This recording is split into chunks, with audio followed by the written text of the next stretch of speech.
The humidity of Camp Forest, Tennessee, in the summer of 1944 was a thick, suffocating blanket. It clung to the pine trees, seeped into the wooden barracks, and did little to sweeten the sour mood of a nation at war. For Sergeant Clara Mae Thompson of the Women's Army Corps, the oppressive air was a constant reminder of the weight on her heart. Her job was to run the camp's kitchens and manage its food supply, a world of inventories, requisitions, and the simmering aroma of potatoes and gravy. But beneath her crisp, efficient exterior, Clara was waging her own private war. Her last name, Thompson, was as American as apple pie. But her mother's maiden name was Schmidt, and the quiet German lullabies her father sang to her as a child were a part of her soul. This heritage, once a source of quiet pride, now felt like a liability. It was a fact that Sergeant Frank Kowalski, the thick-necked head of the camp's military police, never let her forget. But the deepest source of Clara's pain was a small, folded telegram she kept tucked in her pocket. It was the one that began with the words, "The Secretary of War regrets to inform you." Her younger brother, David, had been killed during the D-Day landings, cut down on the sands of Omaha Beach by the very men she was now tasked to feed.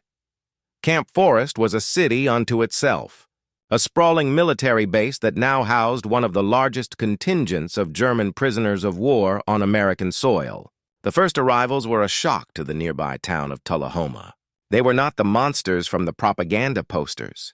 They were young, blonde, and sunburned soldiers of the Africa Corps captured in the deserts of North Africa. They marched off the trains with a disciplined arrogance that both fascinated and terrified the locals who had gathered to watch. These were the men of the so-called master race, now prisoners, in the heart of the American South, Clara's world was upended by a directive from Washington, D.C. It was an order rooted in the Geneva Convention, but it felt like a slap in the face. The directive mandated that the German POWs were to be treated humanely. Not only were their rations to be on par with those of the American soldiers guarding them, but the War Department was launching an experimental re-education program. The idea was to use American culture as a weapon to show these prisoners the strength and appeal of the democratic way of life. And the first shot in this ideological war was to be fired from Clara's kitchen. The order was specific. The prisoners were to be introduced to a truly iconic American meal: hamburgers, French fried potatoes, and ice-cold Coca-Cola. When Captain Davies, the camp commander, explained the plan, Clara stood as still as a statue. She thought of David, who had written in his last letter about the meager K-rations he was eating in a muddy foxhole in England. Now she was being ordered to serve a feast to his killers. The news spread through the American ranks like a virus. The mess hall buzzed with angry, disbelieving voices. Sergeant Kowalski, a man whose worldview was forged in the tough streets of Chicago and hardened by the loss of his own friends in combat, was the loudest voice of outrage. "Burgers and Coke? Are you kidding me?" he bellowed, slamming his fist on a table. "We're gonna throw a backyard barbecue for these krauts? My buddy took a piece of shrapnel in the gut at Salerno, and we're supposed to be serving these guys French fries?" His furious eyes swept the room and settled on Clara, who was overseeing the evening meal service. A cruel, knowing smirk spread across his face. "Hey, Thompson," he shouted, making sure everyone could hear. "This must be your idea, huh? Giving your landsmen a little taste of home. Oh, wait, that's right. They don't have this stuff in their perfect fatherland, do they? Too busy making tanks to make a decent meal?" A few of the men at his table laughed nervously. Clara felt the familiar sting of his prejudice, now sharpened by the raw edge of her grief. She wanted to scream, to throw down her ladle and tell them all to go to hell. She wanted to show them the telegram in her pocket and ask them how they dared to question her loyalty. But that would be a surrender. Instead, she turned from the steam tables and faced him. Her expression as cool and unreadable as a block of ice. "My job, Sergeant Kowalski," she said, her voice clear and carrying across the room, "is to follow the orders of the United States Army. I suggest you remember what your job is. 2. She turned back to her work, her movements precise and controlled. Her outward calm was a fortress, but inside she was in turmoil.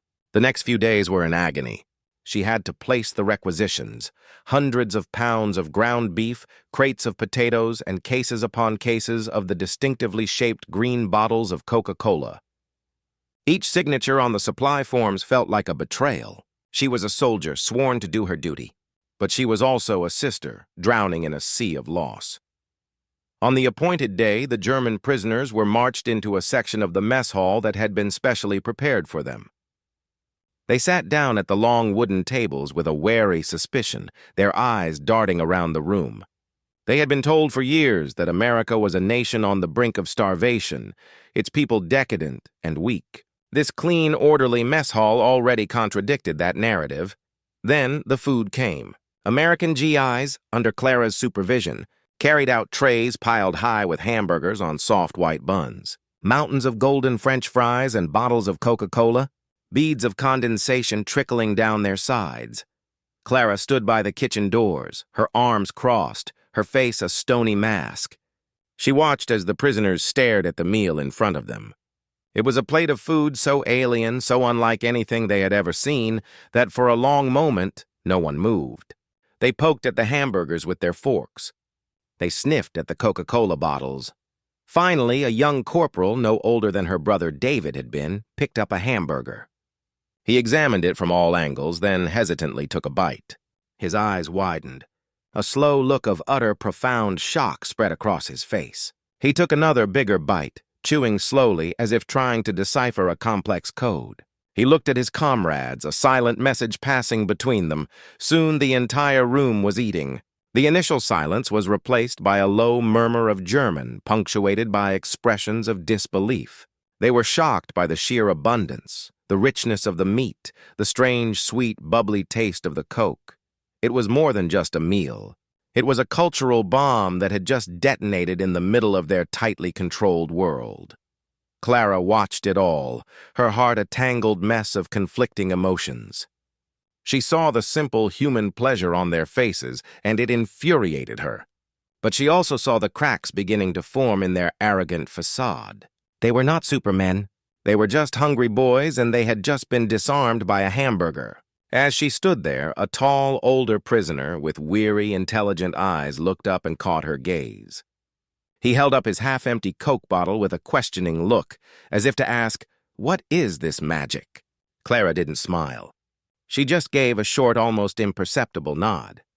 The first battle in this strange new war had been fought, not with bullets, but with beef and sugar. And as she turned to leave, she had no idea if she had just won a victory or suffered a terrible defeat. The hamburger offensive, as the American Guards wryly called it, had an effect no one could have predicted. It was the beginning of a slow, quiet unraveling of the German prisoners' worldview. The daily reality of life at Camp Forest was a relentless contradiction to everything they had been taught. They had expected brutal guards, starvation rations, and a broken, miserable populace. Instead, they got clean barracks, competent medical care, and food that was better than anything they had eaten in years, even before the war. The burgers and fries were followed by other American staples: hot dogs, fried chicken, donuts, and ice cream. Each meal was a quiet assault on the foundations of their Nazi ideology. For Clara, life settled into a tense, emotionally exhausting routine. She threw herself into her work, using the long hours and the complexities of her job as a shield against her own grief. She treated the prisoners with a cool, professional detachment. She was their quartermaster, nothing more. But she couldn't help but observe them. She saw them playing soccer in the dusty camp yard with a desperate energy. She heard them singing sad old German folk songs in the evenings, their voices filled with a homesickness she understood all too well. They were becoming less of a monstrous, faceless enemy and more of a collection of individual, defeated men. This subtle shift in her perception did not go unnoticed by Sergeant Kowalski. He saw her professionalism as a lack of proper patriotic hatred. He watched her like a hawk, interpreting every interaction as a sign of sympathy for the enemy. He would make comments just loud enough for her to hear, about how some people seemed to be enjoying the company of their new friends. The tension between the camp and the town of Tullahoma reached a breaking point when the local farms faced a crisis. The war had taken almost all of the able-bodied young men, and a critical labor shortage was threatening the autumn harvest. The crops were in danger of rotting in the fields. After a series of heated town meetings and desperate appeals to the government, a controversial decision was made. German POWs from Camp Forest would be used as farm labor. The outrage was immediate and fierce. The local newspaper was filled with angry letters. How could they allow the enemy to work the very soil their sons were dying to protect? But necessity won out over resentment. The program was approved, and Clara was given a new unwanted responsibility. She was to set up and manage a mobile kitchen unit to provide the midday meal for the POWs working on the various farms. Her first day overseeing the field kitchen was a trial by fire. She drove her supply truck out to a large farm owned by the Henderson family. As she and her small crew were setting up, a car pulled up, and a woman dressed in black got out. It was Martha Henderson, the matriarch of the family. A small gold star was pinned to her dress. Her only son had been killed in the Battle of the Bulge. She walked directly up to Clara, her face a tight mask of pain and anger. "You are Sergeant Thompson?" she asked, her voice brittle. "Yes, ma'am," Clara said. "I want you to know," Mrs. Henderson said, her voice shaking, "that I fought this. I did not want these men on my land. The only reason I agreed is because my husband is sick, and we will lose this farm if the harvest fails. But I will be watching, every minute." Clara looked at the gold star, a symbol she knew with an intimate, soul-crushing familiarity. Her own mother wore one just like it. "Ma'am," Clara said softly, the words coming from a place deeper than military protocol. "My brother's name was David. He was killed on Omaha Beach." The anger in Martha Henderson's face flickered, replaced by a flash of shared, heartbreaking understanding. She didn't say another word, but the raw hostility between them softened into a shared, unspoken truce of grief. The prisoners worked hard with a quiet, sullen efficiency. At noon, Clara served them a simple but hearty meal of thick stew, bread, and coffee. As they were eating, she noticed the older, weary-eyed prisoner she had seen on the first day. His name, she had learned, was Franz. He was a former school teacher from a small village in Bavaria. Unlike the younger, more arrogant prisoners, he carried himself with a quiet, scholarly dignity. As the weeks went on, a strange, unspoken rhythm developed. The townspeople's fear and hatred began to be replaced by a grudging respect for the prisoners' work ethic. They were good farmers. They knew the land, and slowly, tentatively, small acts of humanity began to break through the walls of animosity. A farmer's wife might leave a bucket of cool well water out for the work crew. A farmer might share a cigarette with a prisoner during a break. Franz, who spoke a little English, would sometimes ask Clara questions. He asked about the crops, about the weather, and one day, he asked about the small book she was often reading during her breaks. It was a book of American poetry. She told him it had belonged to her brother. Franz fell silent, then quietly told her that his own son, a boy David's age, was fighting on the Russian front. He hadn't heard from him in 6 months. It was a brief, painful moment of connection, two people on opposite sides of a brutal war, united by the universal terror of losing a child. Sergeant Kowalski saw these small moments not as signs of peace, but as acts of treason. His hostility grew more overt. He began to interfere with Clara's work, accidentally misplacing her supply requisitions, delaying her trucks, and spreading rumors among the guards that she was giving the prisoners extra rations. He was building a case against her, brick by insidious brick. One afternoon, a disaster struck at the Henderson farm. A vital piece of equipment, a mechanical thresher, broke down. The gears were stripped, and the machine ground to a halt.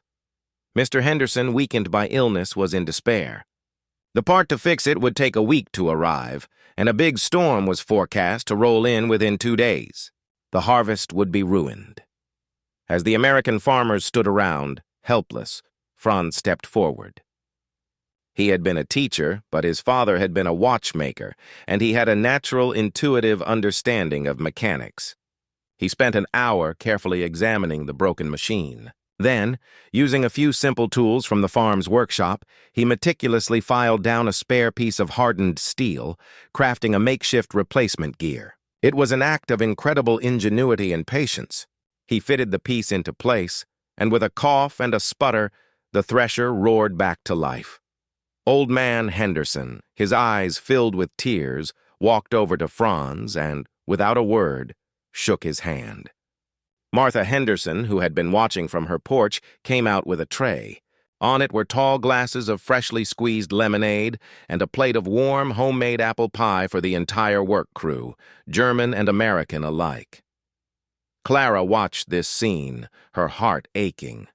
This was not about politics or war. It was about people. It was about decency. But her moment of hope was shattered when she returned to camp that evening. A crowd was gathered near the main supply depot. Smoke was still curling from the charred frame of a large storage shed. The shed where she kept the extra dry goods for the mobile kitchens had been burned to the ground. Sergeant Kowalski was already there, directing the investigation, his face a grim mask of triumph. When he saw Clara, he walked over to her, his voice loud enough for everyone to hear. "Well, well, Sergeant Thompson," he said, his voice dripping with accusation. "Looks like your pets got out of their cages. This has sabotage written all over it. And I have a pretty good idea who gave them the matches." He stared at her, his eyes cold and hard. The trap he had been setting for months had just been sprung. The fire changed everything. The fragile peace that had settled over Camp Forest was shattered, replaced by a storm of fear and recrimination. The prisoner work program was immediately suspended. The Germans were confined to their barracks under heavy guard. The town of Tullahoma, which had just begun to see the prisoners as human beings, now saw them once again as dangerous saboteurs. And Sergeant Clara May Thompson found herself at the center of a military investigation. Sergeant Kowalski was relentless. He interviewed every guard, every prisoner, every member of Clara's kitchen staff, always steering the questions back to her. He painted a picture of a compromised officer, a woman whose German heritage and misplaced sympathy had led her to conspire with the enemy. He pointed to her interactions with Franz, her defense of the prisoners, and her special treatment of them as proof of her guilt. The investigators from Army Command, eager to close the case, began to see things his way. Clara was officially confined to her quarters, her command of the kitchens handed over to a subordinate. Her career and possibly her freedom were hanging by a thread. Alone in her small room, Clara felt a despair deeper than any she had ever known. She felt as if she were being buried alive under the weight of lies and prejudice. But as the initial shock wore off, it was replaced by a cold, clear anger. She was innocent. And if the system was too blind or too biased to see it, she would have to find the truth herself. She began to think like the logistical officer she was. She went over every detail of the fire in her mind. The official theory was that a prisoner had slipped away from a work detail hidden on camp and set the fire at night. But it didn't make sense. The shed contained dry goods, flour, sugar, coffee. It was valuable, but why would prisoners on the verge of earning the trust of their captors burn down a source of their own food? And how could they have gotten past Kowalski's famously tight security? Then she remembered something. The night of the fire, she had seen Kowalski's Jeep parked near the supply depot long after his shift had ended. At the time, she had assumed he was just being extra vigilant. Now, a monstrous possibility began to take shape in her mind. What if the saboteur wasn't a German prisoner, but an American sergeant, so consumed by his own hatred that he would commit a crime just to prove his enemy was evil? It was a wild, unbelievable theory. She had no proof. But she knew Kowalski's character. She knew his obsessive hatred. And she knew his one weakness, a voracious, almost childish love for sweets. The man was famous for raiding the kitchens for leftover pies and cakes. Clara knew she was running out of time. The investigators were scheduled to make their final report in 2 days. She had one chance, one long shot to prove her innocence. She called for the guard outside her room and made an official request. She asked for permission to spend one final hour in her kitchen under guard to bake a special batch of pies for the American officers' mess as a gesture of goodwill before her inevitable court-martial. It was an unusual request, but it was granted.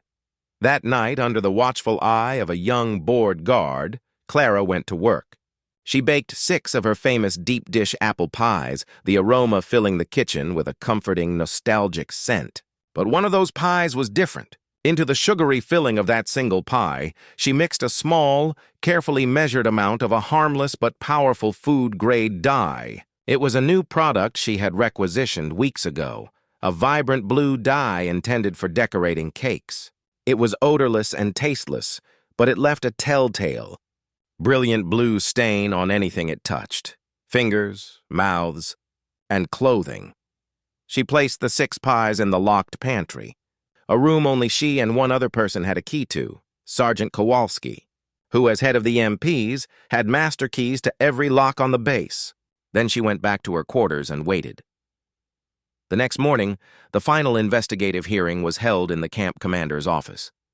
Kowalski was there, along with Captain Davies and 2 grim-faced colonels from Washington. Kowalski presented his case, laying out a damning, circumstantial trail that led directly to Clara. He concluded with a flourish of patriotic fervor.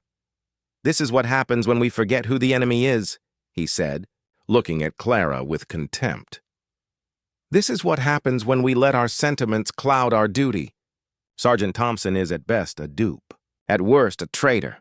Before the colonels could respond, Clara spoke up. "Sirs," she said, her voice calm and strong, "before you make your decision, I would like to present one final piece of evidence." She walked over to the locked pantry. "Last night I baked 6 apple pies and secured them in this pantry. I would like to see if they are all still there," Kowalski scoffed. "What does this have to do with anything?" "This is a waste of time." Captain Davies, however, intrigued, nodded to Clara. "Open it." Clara unlocked the door and swung it open. There on the shelf sat 5 perfect apple pies. "One was missing. As you can see, 1 pie is gone," Clara said. This pantry was locked. "Only 2 people on this entire base have a key. Myself and Sergeant Kowalski." Kowalski's face paled slightly. "What is this nonsense? I haven't been near this kitchen." "The pie that was taken," Clara continued, her eyes locked on his, "was made with a special ingredient, a harmless dye that leaves a very distinct mark." She turned to Captain Davies. "Sir, I request that Sergeant Kowalski present his hands for inspection." All eyes turned to Kowalski. He instinctively shoved his hands into his pockets. "This is ridiculous. I refuse to be a part of this circus." But it was too late. One of the colonels, a sharp-eyed man, was staring intently at Kowalski's mouth. "Sergeant," the colonel said, his voice like gravel, "open your mouth." Defeated, Kowalski slowly opened his mouth. His teeth and tongue were stained a shocking, undeniable shade of brilliant blue. The truth was revealed in a flash of color. Confronted with the irrefutable proof, Kowalski crumbled. In a torrent of angry, tearful words, he confessed to everything. He had set the fire and staged the other acts of sabotage, driven by his own grief and his twisted conviction that he was protecting his country from a soft-hearted, traitorous woman. He couldn't stand to see the enemy being treated with kindness, and he was determined to stop it, whatever the cost. A month later, Camp Forest was transformed. Kowalski was gone, awaiting his own court-martial. Clara was not only cleared of all charges, but was given a formal commendation for her courage and ingenuity. She was reinstated as the head of the kitchens, her authority now unquestioned. On a warm autumn afternoon, the camp held a harvest festival on the main parade ground. It was an unprecedented event. American guards and German prisoners mingled, playing soccer, listening to music, and sharing a meal together. Clara stood behind a long serving table, ladling out bowls of beef stew. Franz, the German schoolteacher, approached her. "Sergeant Thompson," he said, a small, genuine smile on his face. "What you did?" "It took great courage. You looked for the truth even when it was difficult." "Thank you." Clara looked out at the crowd. She saw men who had once been sworn enemies sharing a laugh over a game of checkers. She thought of her brother, David, and the senseless hatred that had taken his life. And she realized that the most powerful weapon in the American arsenal wasn't a tank or a bomber. It was a simple plate of food offered with decency. It was the revolutionary idea that the best way to defeat an enemy was to show them a better way to live.